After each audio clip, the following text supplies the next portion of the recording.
Let me get this sun off our screen. Good morning.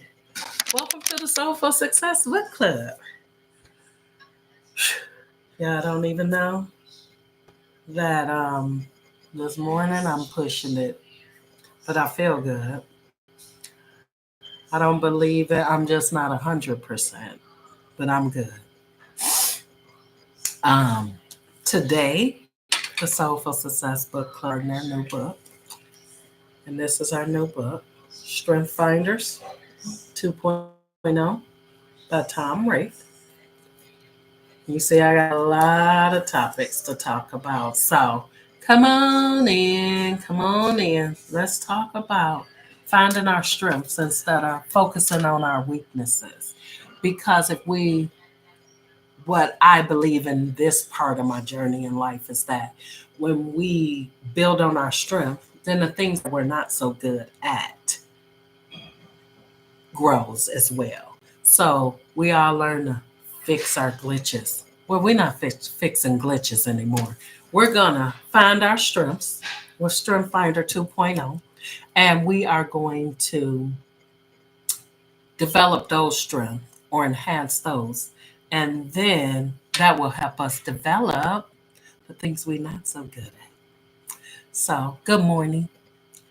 I've had my coffee. Like I said, I'm not 100% today, and if I sneeze or cough, my apologies.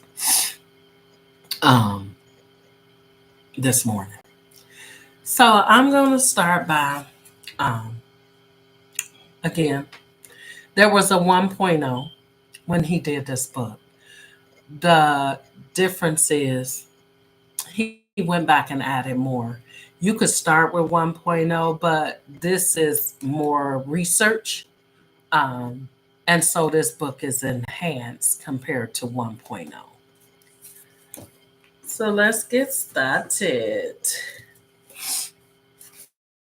Okay. So, what inspired me the most about this book was um, the first thing that I read, Water, My Love, which was how we engage ourselves in different things. And one of the first examples was when the lady took the leadership job. She was fine in her role. She didn't want to elevate in that way. She was good with the talent she had and the position that she. Sometimes people don't want to move up like this lady.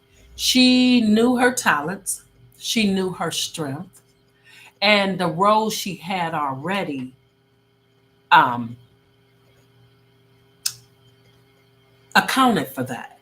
So they moved her up, and even though she had given them years and she had the talents, they weren't developed talents, and she didn't feel that they were her best talents. So when she went to work, she worked off of her talents, which made her good, which made them recognize that she could be a leader.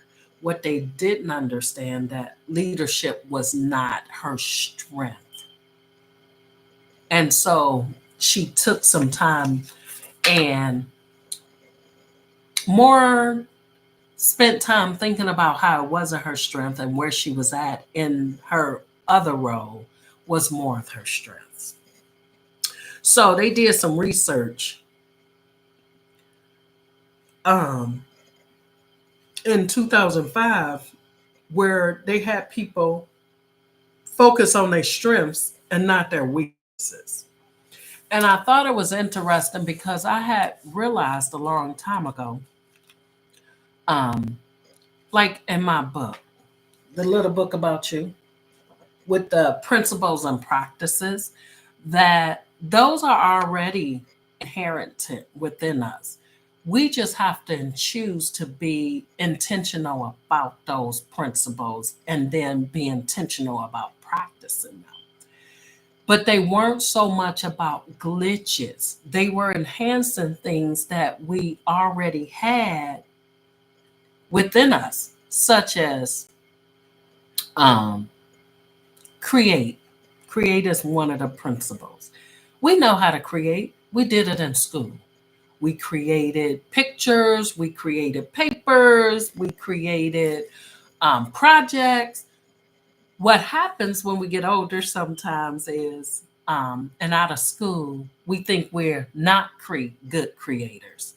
And so we don't see that as our talent. But if we look back on when we had to do those projects and write those papers and um, complete certain things that took creativity, that we had it. We just have not been intentional. So it's probably a strength that we just didn't put much thought or intention into. So moving on, um, the new Strength Finder 2.0, I found the thing that impacted me most is that he stated, you can be anything you want to be if you just try hard enough. Now, as they call it, a misguided maxim. And it's because people, at a young age, we tell them, you can be anything you want to be as long as you put the work in, as long as you put the practice in, as long as you take the steps. But then we also have to realize, and this is the maxim of it all, we then have to take in consideration, like, I want to be this, but is this my talent? Whether I put in all the practice I wanted. So the story they used was somebody with a, if you read the book, disability, who wanted to play football, basketball. And so practice, practice, practice. They let him on the team. He did one thing, they rewarded him for it. And he did get to do the one thing he wanted to do. But was it his everlasting thing? Did it continue? No, he met that milestone and with understanding, moved on. But he did get to be what he wanted to be with the practice and hard work. Even got to go to the president's house. So that was a game changer for me, because we want to be some things that we might not have the talent. It's like the lady who was really good where she was, but also being the work. We all think we want to be in charge, but it is a lot to being a leader. And I used to teach that as an educator. And I don't think people understand that a leader is not about being above someone else. For one, if you work in a job and you the boss or supervisor, it's because that's a title. That's not who you are. It's a title. But what's your strength? Because as a leader, and I'm going to put it out there when people think, oh, I'm running things, I'm in charge, I'm the coordinator, I'm the boss. A leader builds relationships. A leader just around people what to do and throwing their weight around. They understand their worker. They understand their worker's talents and strengths. And they also know how to guide their workers or the people under them by their strengths and talents.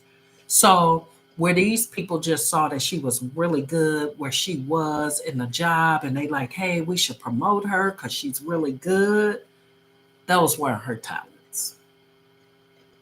And so sometimes we got to back down on certain things because we need to be where we're happy. And it talks about that in this book as well. And I haven't gotten to it yet because we only in the first few pages. But it also talks about how sometimes we choose things because it's the next thing to do. I got a story for that. So, when I was a medical assistant, I started going to school to be a nurse because I thought that was the next step. That wasn't my talent. For one, nursing was boring for me, not for everybody, for me. Where medical assistant was seeing different people every day, helping them in everyday life.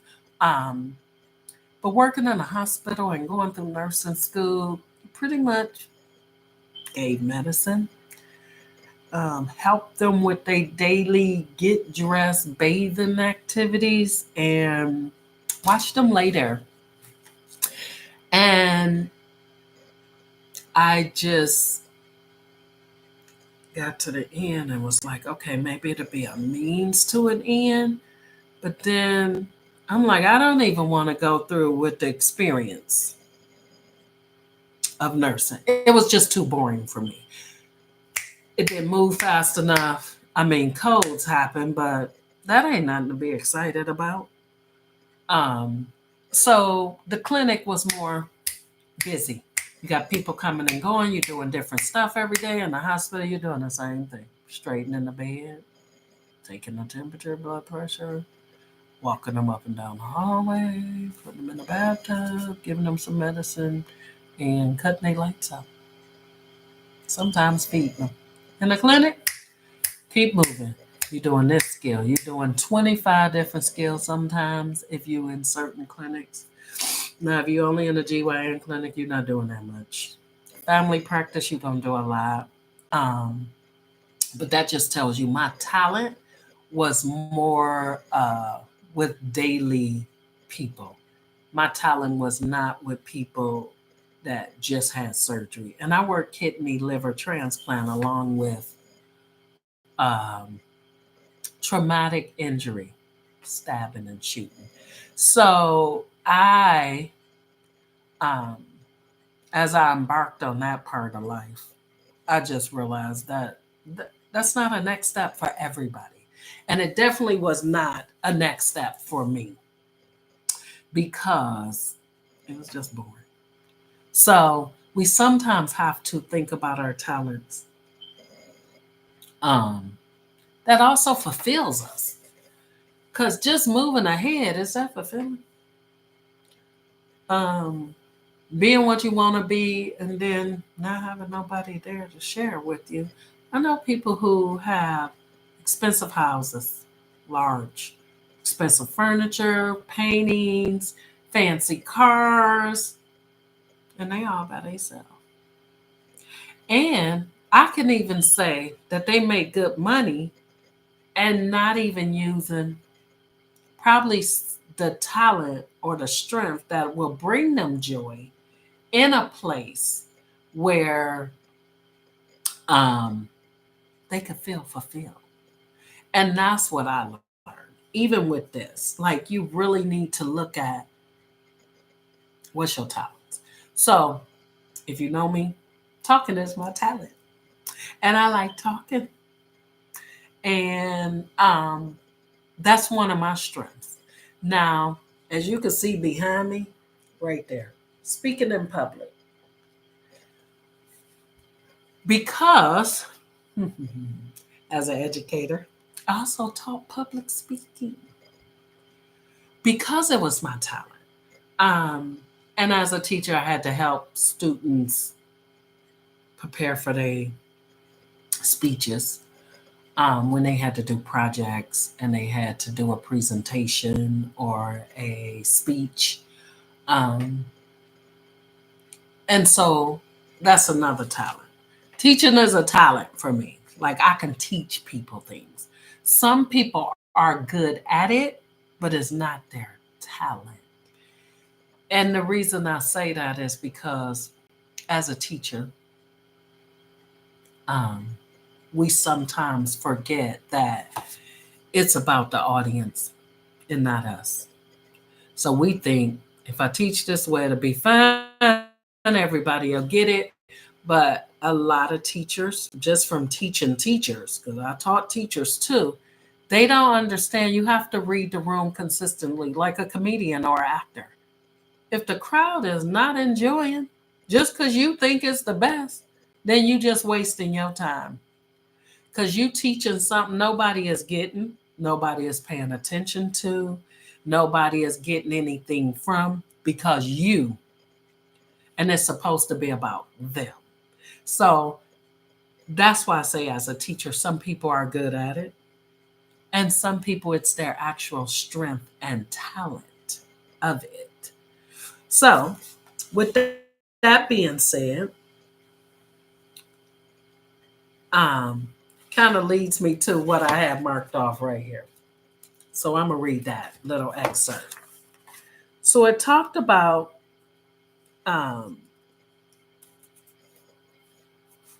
what's even more disheartening is the way our fixation on deficits affect young people in the home and classroom.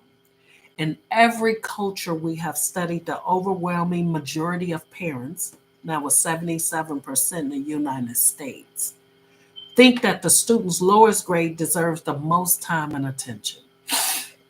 Now, that's one thing when I read this as a teacher. Like, if I didn't have to give a grade, I would have more graded on effort.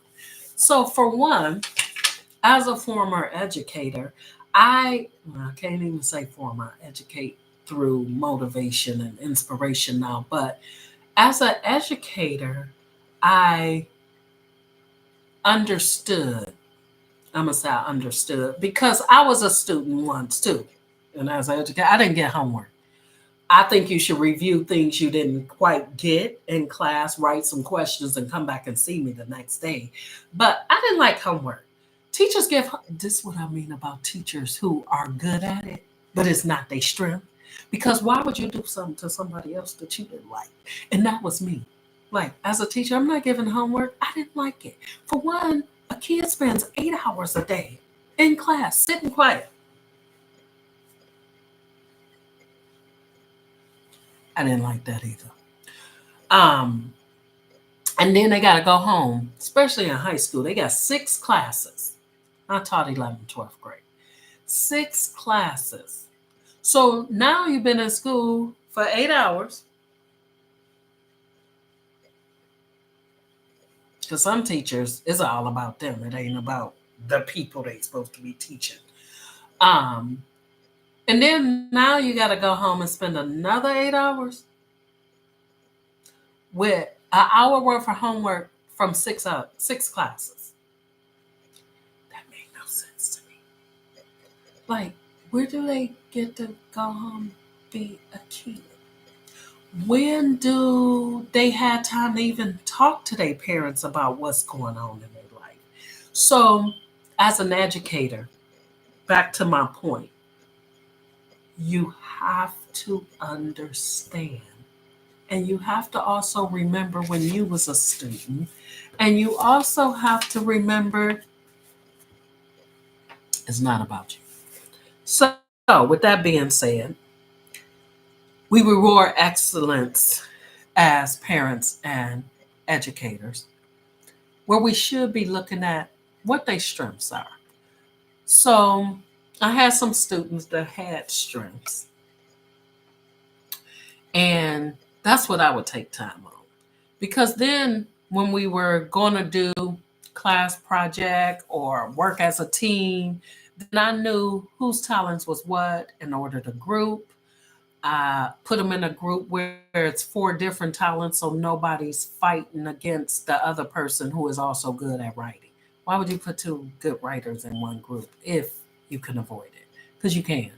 So I would always do my group of 4 with a writer, a communicator, which is a speaker, a person who didn't like to talk, but they like to put the stuff together. And so it's the same thing here with this book, Strength Finders. Find people's strengths. Work with them on that. Understand them on that principle. And that's their strength. And sometimes, even if talking is their strength, sometimes you just want to suggest, hey, you're really good at speaking, but if you enhance that with some reading, some new words, you would be great at something that requires speaking or selling. Because some people are good at sales. I haven't figured that out yet, but they can sell water to a well. A water well. Not a well. That well gotta be in the water. Okay, I ain't gonna move on. So the reality is that a person who always struggled with numbers is likely to be a great accountant or a statistician. And a person with neutral energy um, would never be comfortable with math. So even the legendary, they talk about Michael Jordan, who embodied the power of raw talent on the basketball, could not become the Michael Jordan of golf and baseball because his talent, he did great at it. There we go again. You can do the job because you want to and you put the work in. But like they're saying in this book, his true talent was basketball. Yes, he did great with golf and baseball, but was he as great as he was with basketball? And you can think about Bo Jackson, another great athlete. He was good at everything, but where was his total strength? Where was he the greatest? And that just lets you know sometimes. And sometimes we don't, we need to think about, like, I'm good at this, but where's my strength? When we build on the strength, which is what I got from this particular book, in 1.0, when we build on the strength, then it helps to build our, I call them glitches, as I mentioned before. So when that strength is enhanced, then certain things that we feel we are not very good at, those glitches, they start to enhance because they probably are things that need to supplement the talent, which is why you feel like you're not good at it. But also understand that sometimes, like I mentioned with the 15 principles and practices, that those things we learned as children because they kind of moral principles. They not just ours, to be resilient, to be true to yourself, to start fresh. All those things um, come with intention. It don't mean we're not good at it. We just have not put the intention in to make it a regular daily thing. So some things we are good at, we just not intentional with. Okay. So with the maxim of this whole chapter, you cannot be anything you won't, but you can be a lot more of who you already are. I'm going to turn the book over right there. Because we only get to enhance our strengths, which then builds on our glitches. So I'm going to read that again because that caught me. You cannot be anything you won't, but you can be a lot more of who you already are. Remember, enhance those strengths. Use them to your advantage. More than likely, this is where your passion lies. Your passion lies in those strengths, not things we just working at to please other people, to look good in society, to just be, because this is what everybody else doing or it looks good to do. Um, it's like with some nurses, like educators, working in healthcare. That's just not for everybody. You have to be kind and compassionate internally, not in people's face when they're not feeling good. I just never understood. You're not even about people like that. Um, you did it for the name or a title. And I don't think that's fair to people who are ill and in their most vulnerable states. Um, so I don't think we should just be anything. I can pass any test. I don't have to read a whole lot of things. But that don't mean I'm going to go take a lawyer test. I might be a good lawyer, though. Okay. So moving on. To the strength zone. And this was the last part of the book I was going to discuss. So Gallup had did a study how talent can be applied in a wide variety of roles, from housekeepers to chief executives and from clergy members to government officials. So the part, even though I just mentioned how they studied the talents and how they can be applied. And if you go on, as an educator, we always had our students, especially mine, because I taught 11th and 12th grade, and when I taught college, a lot of times people don't even know I'm gonna be a nurse because my aunt is a nurse and she looked happy with it. But is that your strength or talent? Or I'm gonna be a doctor because my family wants me to be a doctor and I know they make good money, but is that your strength? So when I read um, how they researched every major job, every country, we had, we have, which you can still look up today, I believe, a skills talent questionnaire. They everywhere. There's a lot of different kinds, especially in education. So we use them a lot with our seniors. Like, what's your talents? What you thinking? What you think you want to be? Do you know it requires this, this, and this? Are those your talents? A lot of times it was just basic things that people needed to enhance or be intentional with, being kind. Certain characteristics that they need to be intentional to have for certain jobs. So people running off talking about, oh, I just want to be an actor. We had a friend who told us they could be an actor because they can cry on a dime. So you're gonna only be in crime movies. Maybe that's not your talent. Maybe crying for something else, but a whole movie, you gotta have more than just I can cry at the drop of a dime. And then I ain't gonna even say, but he wasn't able to cry at the drop of a dime. He asked. Now that I'm reading this book, maybe he should sit down and think about his talents, his real talents, so that he can figure out what he really, what his strengths really are, to ignite his passion in order to uh, be an actor. I'm not saying don't be an actor, but you can't be an actor because you can cry on the drop of a dime. I don't care what nobody say. You got to have more than just crying to be an actor. You got to have a lot of creativity, but and maybe that's his talent. But I can see doing commercials because they short. Where you cry in the commercial. I could see. I don't know. I don't even know what you can do because you can cry on the drop of a dime. Maybe that is a acting gig somewhere. I'm gonna move on because I done got caught up in the yeah. Bye. Okay. That being said, across all areas we studied, the vast majority of people don't have the opportunity to focus on what they do best. And that's what I was just talking about.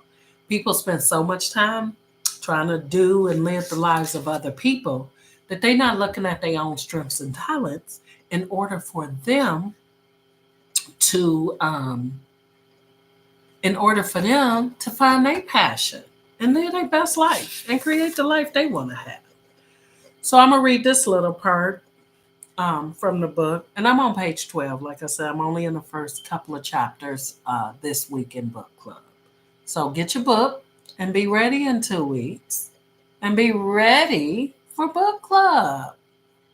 So, what happens when you're not in the strength zone? You're quite simply a very different person. In the workplace, you are 6 times less likely to be engaged in your job. When you're not able to use your strengths at work, chances are that you dread going to work, have more negative than positive reactions with your colleagues, treat your customers poorly, tell your friends what a miserable company you work for, achieve less on a daily basis, and have fewer positive and creative moments. So you already not living your best life. This is not the life you created. You took a job that do not enhance the strengths you have, which makes it not feel good or feel fulfilling to you. You don't like going there. And this is a lot of us. So if you just look around you at all the people who complain about their job and the people there, just ask them simply, hey, what's your real strengths and talents? Maybe you can find a job that enhances that. So we have to think of this more than just at work. We have to look at this in our whole life because these type of things affect our whole lives. It affects our quality, our happiness. It affects our goals because we in this ho hum spot, instead of looking at who we really are and what our strengths are, and then what jobs align to that. And that's why I'm suggesting go try that skills thing out. See what your skills are in order for them to say, hey, these are those strengths and talents we have, then we view ourselves differently. We get to view, wow, I do enjoy that.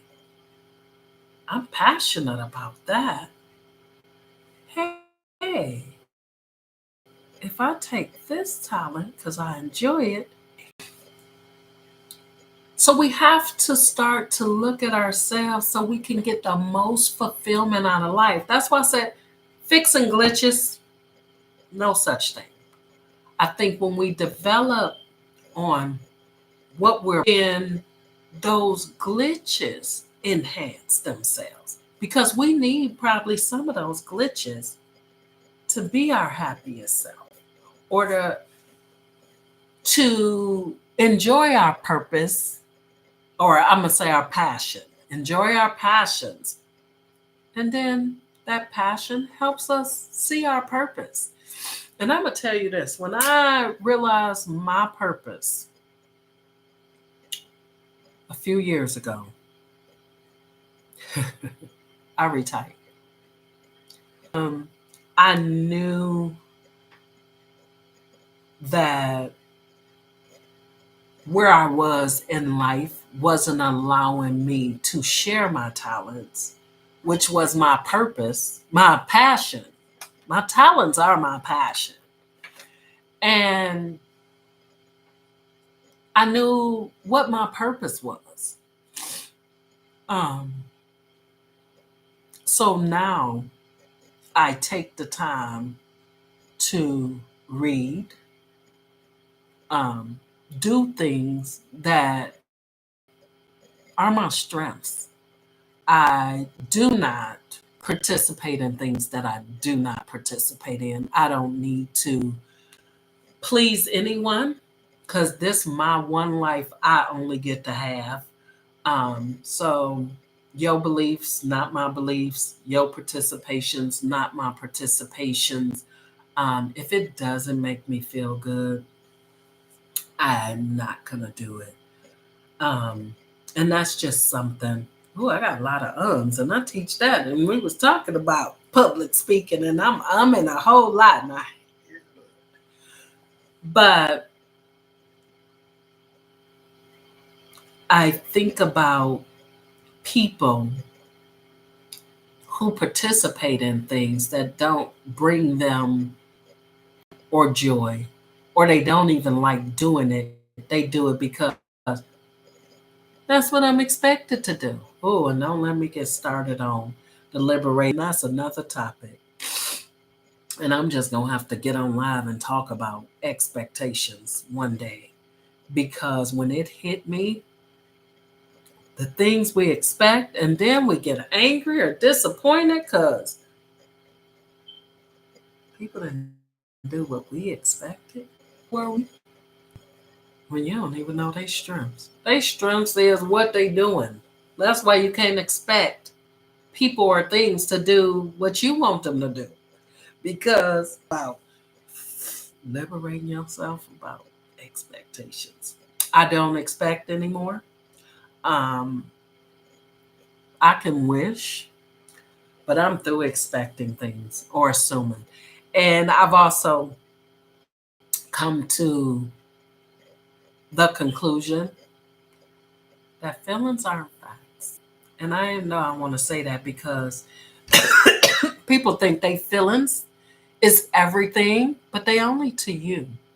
You feel that way because of something that's going on within you. So I'm gonna leave it at feelings facts. Just because you felt that way didn't mean it was that way. It don't make it that way. You could still feel that way, but the facts is the facts.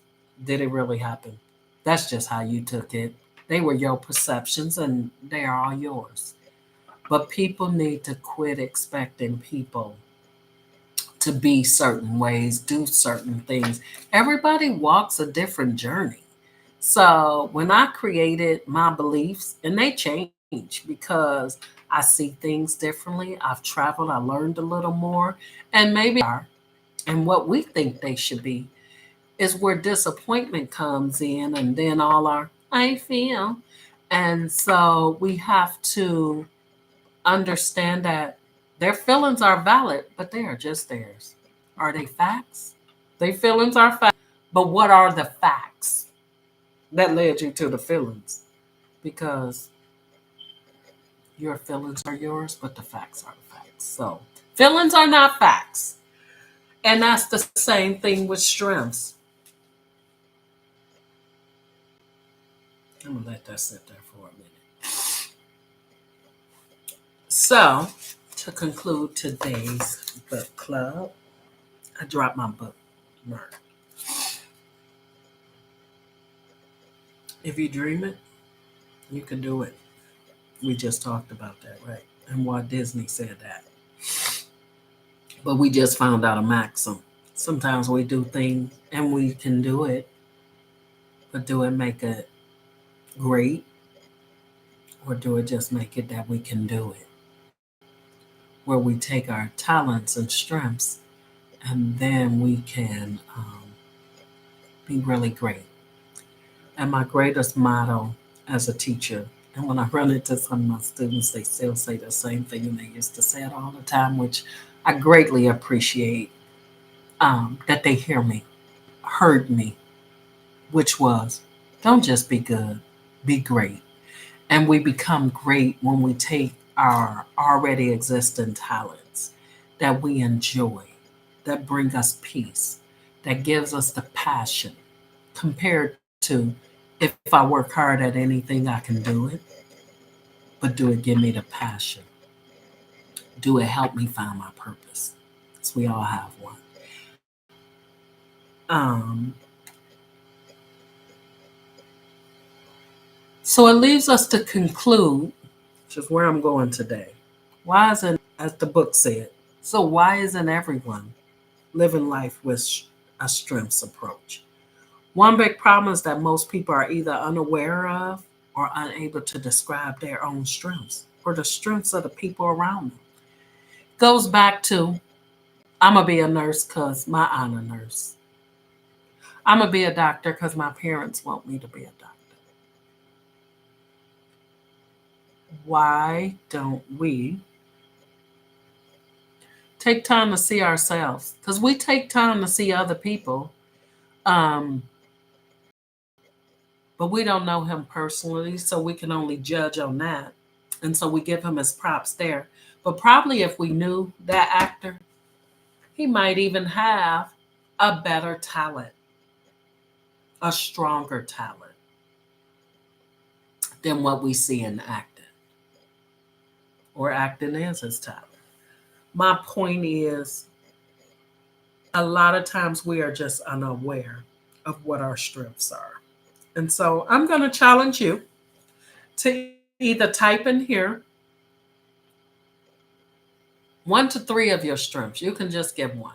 You might only have one, you might have three. But what do you think is your greatest strength slash talent? Um, and when you use it, it should make you feel good because it's natural. And then you growing upon it. You have grown upon it. So I want to say, start asking people that you're around all the time. What do you think your greatest strength is? Let's not talk about what's our least strength. Let's go raise the vibrations on positivity and what's already good that we can make great because it's a natural thing. Your themes of talent, page 50, person can perform only from strength. This is why I'm saying take a look at yourself. Not always easy, but are to enhance upon it, then you will see those little things that you don't think are so great start to enhance as well because you'll need them, I'm pretty sure. And then you'll also have to look at being intentional um, with your decisions because of your strengths and talents. And I think we get to start to create the life we want to have with knowing what our greatest strengths and talents are. Um, and I'm going to stop there today on page 15. My greatest message that I want to share today is starting this book and being in this part of my journey as well. And I learn new things every day. I also have learned that we must continuously grow and learn. That is just what life is. If you stop learning and stop growing, then you're not even living, you're just alive. And you might need to look up a definition of alive and living because being alive is just being here with everything working. Living is experiencing and growing and learning consistently on a daily basis. Different opportunities, different experiences, being able to share and inspire others and motivate others as well. That's living because life is about helping others. And this is what people don't get. We would be here alone if it didn't require other people to live a great life. It requires other people, which you have to take in consideration. Those other people are your consumers. Those people are the ones who buy your products. Those people are the ones that listen to you if you're a podcaster. We can't live alone. So you can't just be alive and expect a great life. You have to live, which is growing and learning and experience. The more things you experience, the greater. So that makes it even greater because it was easy. It was a comfort. It was easy for me because that's my strength. And so then we be more confident within ourselves. Self-esteem is called self-esteem. So you can raise your self-esteem because it's yours and only you can do it. Um, you can increase your resilience because now you feel good. You're doing something that comes easily and naturally. It fulfills you. It provides you joy and happiness. It also provides, because you're in a great space, joy and happiness to the people around you or the people that see your strengths and talents in action and how happy you feel when you're doing those and talents and whatever it is that you do with them. So I say find your strengths, and we're going to continue to dig through this book. 2 weeks from now is going to be the 31st. I put it up here because my calendar ran out of space. Whenever the days start way over here, the month, then I have to put the last day of the month here. And then this mean, this the first, so I'll be able in April to just start from there while this day is happening. But anyway, 2.0, it's the book we read. Um, and like I said, I'm challenging you to find your strengths, those talents. But I don't want you to just find something you're good at. I want you to find that strength that makes you feel good when you use it. That's what I. My camera's not doing so great. So I'm going to end here. And I hope it plays back better than what I have here. I'm going to have to do it again.